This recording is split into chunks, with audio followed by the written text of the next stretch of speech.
একটু সামনে লাগাই।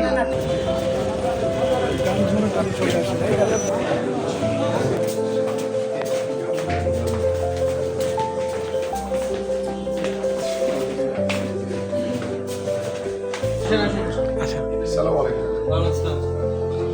কি অবস্থা? আছেন ভালো আছেন?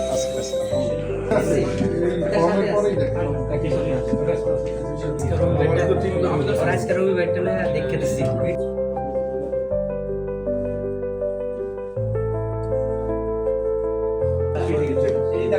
একটু সামনে লাগাই।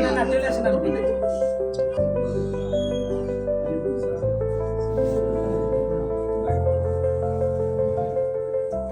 আমি মহান আল্লাহ তাআলার কাছে শুকরিয়া আদায় করছি, কৃতজ্ঞতা জানাই যে দীর্ঘ 17 বছর পরে এসে বাংলাদেশের মানুষ একটি অবাধ, সুষ্ঠু, নিরপেক্ষ নির্বাচনের অপেক্ষায় রয়েছে এবং সেই নির্বাচনের জন্য আজকে আনুষ্ঠানিকভাবে আমি আমার পল্লবী রূপনগর ঢাকা 16 আসন থেকে মনোনয়নপত্র আনুষ্ঠানিকভাবে জমা দিয়েছি এবং আমার অনুভূতি সেটা হচ্ছে সারা বাংলাদেশের মানুষের যে প্রতিচ্ছবি, বাংলাদেশের মানুষের ভিতরে যে একটি আনন্দ, উৎসাহ, উদ্দীপনা রয়েছে এবং আমাদের মাননীয় ভারপ্রাপ্ত চেয়ারম্যান জনাব তারেক রহমানের যে ঐতিহাসিক স্বদেশ প্রত্যাবর্তনের মাধ্যমে আমরা বাংলাদেশের মানুষের যে আমরা দেখেছি যে বাঁধ ভাঙা জোয়ার, যে লাখো মানুষের যে জনসমুদ্র আমরা দেখেছি, তখনই আমরা মনে করেছি যে বাংলাদেশ এখন একটি গণতান্ত্রিক বাংলাদেশের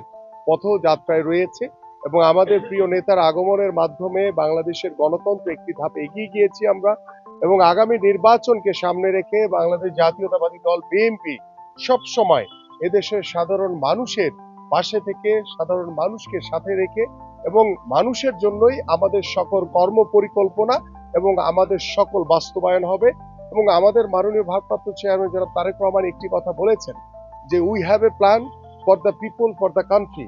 সো আমরা সেটাকে পরিপূর্ণভাবে বাস্তবায়নের মাধ্যমে বাংলাদেশে একটি জনগণের সরকার প্রতিষ্ঠা করতে চাই এবং বাংলাদেশে একটি মানবিক বাংলাদেশ হিসেবে আমরা গড়ে তুলতে চাই। আমরা গণতান্ত্রিক একটি দল এবং গণতন্ত্রের সৌন্দর্য হচ্ছে ভিন্ন মত এবং ভিন্ন মতের মাধ্যমেই এবং সকল রাজনৈতিক দলের অংশগ্রহণের মাধ্যমেই আমরা একটি অবাধ, সুষ্ঠু, নিরপেক্ষ নির্বাচনের অপেক্ষায় রয়েছি এবং দেশি বিদেশি বেশ কিছু ষড়যন্ত্র রয়েছে। আমরা দৃঢ়ভাবে বিশ্বাস করি বাংলাদেশের মানুষ এখন অনেক সচেতন, বাংলাদেশের মানুষ ঐক্যবদ্ধভাবে এবং বাংলাদেশ জাতীয়তাবাদী দল বিএনপি এদেশের সাধারণ মানুষকে সাথে নিয়ে ঐক্যবদ্ধভাবে ইনশাল্লাহ আমরা একটি অবাধ, সুষ্ঠু, নিরপেক্ষ নির্বাচনের মাধ্যমে জনগণের সরকার প্রতিষ্ঠা করব ইনশাল্লাহ।